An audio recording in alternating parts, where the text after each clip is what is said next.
এমন একজন দিনদার জীবনসঙ্গী গ্রহণ করেন, খুঁজে নেন, যেন দুনিয়াটাকে আপনাকে জান্নাতের মতো বানিয়ে দেয়। তাকে দেখে যেন আপনার সব ক্লান্তি, আপনার সব চিন্তা ভাবনা যেন সব দূর হয়ে যায়।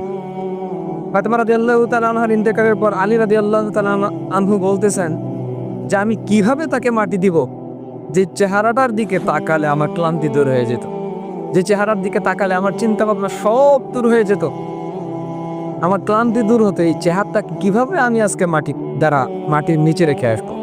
এই জন্য দুনিয়ার মধ্যে এমন দিনদার জীবনসঙ্গী খুঁজেন যেন দুনিয়াটাই জান্নাতের মতো হয়ে যায় আপনার। তার দিকে তাকালে যেন আপনার ক্লান্তি দূর হয়ে যায়, আপনার চিন্তা দূর হয়ে যায়, আপনি যেন ফ্রেশ মুক্ত থাকতে পারেন। সেই জন্য দিনদার জীবনসঙ্গী খোঁজেন। দিনদার জীবনসঙ্গীর দৌড় কোন পর্যন্ত জানেন?